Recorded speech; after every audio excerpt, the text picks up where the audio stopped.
The last thing I expected on the very first morning of my getaway was to be accused of being a land rebel by a woman carrying a tiny barking dog in one arm and a clipboard in the other. She stormed up the rocky path leading to my cabin, wearing bright orange sandals, her eyes sharp and angry like I'd committed some serious crime.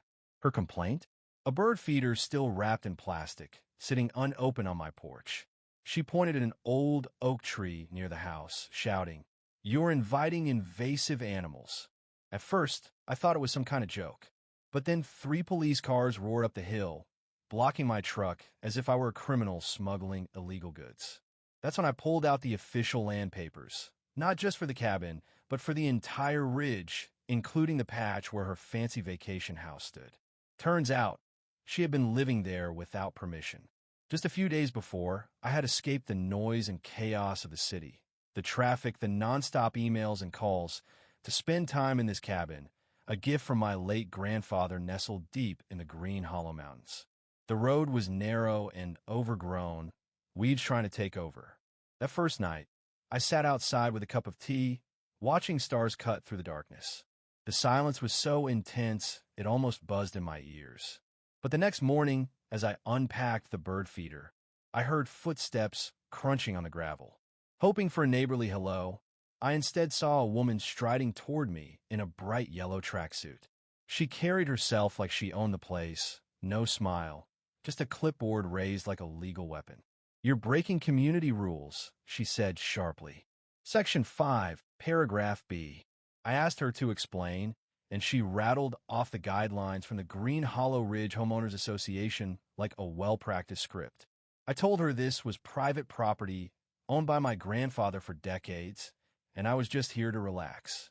She scoffed, clutching her dog, a tiny poodle named Peanut. "That feeder attracts hummingbirds.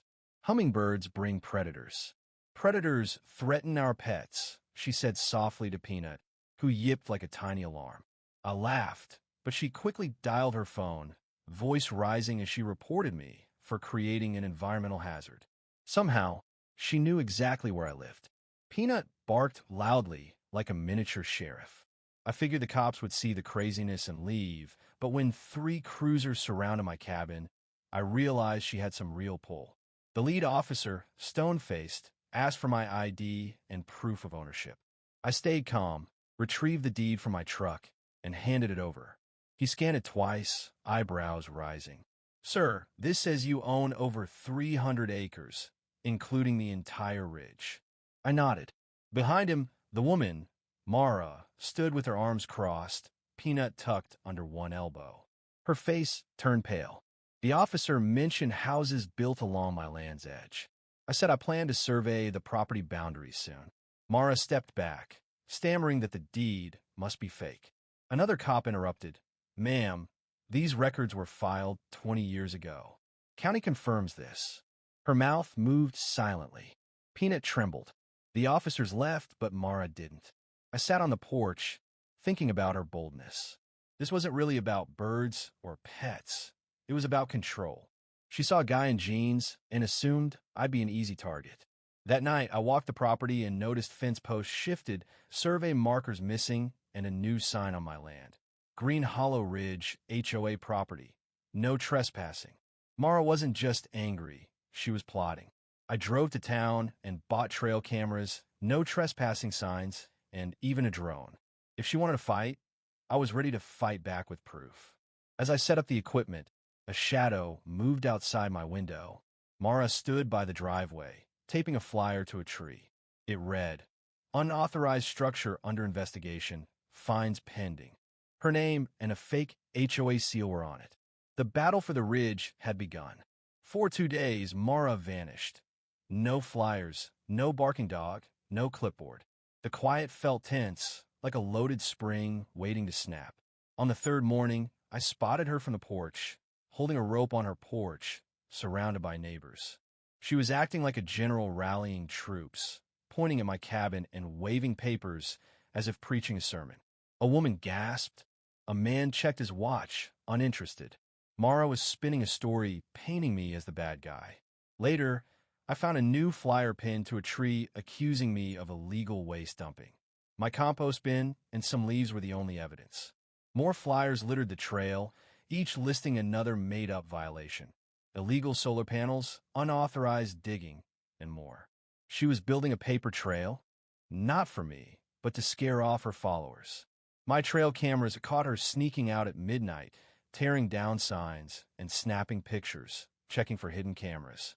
I kept one recording her every move. I wrote a cease and desist letter citing my deed and warning of legal action, then delivered it to her doorstep. She answered in a bathrobe, sunglasses hiding her eyes, and screamed about my threats. As I walked away, her voice cracked. "Your feeder is still illegal." Hours later, a police cruiser arrived. I showed the officer the footage of Mara sneaking around, putting up flyers and trespassing. He laughed, calling it harassment, and took a USB with the evidence. He warned her behavior could become criminal and suggested formal no trespassing signs. I watched the officer drive to Mara's house. Suddenly, shouting erupted from her driveway. I crept closer and saw Mara arguing with the cop, face flushed red, while neighbors whispered and pointed at my cabin, shaking their heads. Her grip was slipping. The next morning, I found a crude sign on my gate, Community Watch Zone, violators photographed, report suspicious mountain man. It was written in red marker and desperate. I took it down and set a trap, repositioned cameras, set motion alerts, and planted pink survey flags near a fake toolbox. That night, my phone buzzed with footage showing Mara in a camouflage hoodie pulling up flags, tossing them into bushes, and snapping photos. She was messing with property lines. At the county office, I uncovered a huge problem. Mara's porch, including her outdoor kitchen, extended 25 feet onto my land. Her survey was either a mess or a forgery. I marked the area with orange tape and a sign. Survey pending, property dispute active. Mara charged at me, accusing me of vandalism. I calmly showed county records and pointed out her trespasses, including her midnight raid. She threatened to call the county. I told her to wait, and another officer arrived to review my evidence. He confirmed her porch crossed the boundary. Mara's name was familiar to him. A drone buzzed overhead the next day, following me before flying back to her house. Then a county code officer showed up, citing an anonymous complaint about construction violations. He found nothing, sighed, and told me Mara emailed complaints daily. She was a serial complainer with no real case. I planned to build a 12-foot lookout tower on my property. The county approved it quickly. As the frame rose, Mara took photos glaring from her lawn. The tower seemed to say, "I see you." Soon after, a petition arrived demanding the tower's removal, accusing me of commercial building and even storing explosives. Mara had declared herself community watch coordinator. I called my neighbor Ed, a retired surveyor. He hadn't read the petition and thought it was about trails. He gave me old maps proving Mara's porch belonged to me. At Mara's next HOA meeting, things exploded. Neighbors argued, some left, one even cried. A wildlife complaint followed, claiming my tower disturbed endangered birds. The agent found no nests and rolled his eyes at Mara's tactics. At a county hearing, my lawyer Nathan calmly presented maps, videos, and surveys. Mara countered with posters showing flames around my cabin and accusing my tower of spying. The officer dismissed her fake HOA documents and conspiracy theories. The room turned. Neighbors snorted. The ruling favored me. Outside, Mara stormed off, her followers thinning. One neighbor quietly apologized to me. The county confirmed Mara's porch was on my land and gave her two choices: remove it or buy it. Defeated, Mara came to my door and handed over a signed agreement to end all HOA nonsense and stay off my property. I pointed to her HOA sign outside. She ripped it down. Neighbors thanked me. The mountain finally exhaled, but Mara couldn't resist one last move. A trail camera caught her smashing my tower's camera and ladder late at night. I filed a complaint. Deputies questioned her, fined her, and banned her from contact. Her control crumbled. Neighbors shared stories of her bullying, complaints about noise, threats over garden gnomes. I threw a barbecue, not to celebrate a win, but to bring the community together. Laughter filled the ridge, kids played, dogs snoozed, and Mara's blind stayed shut. She moved to another town's HOA, leaving us in peace. Winter brought snow.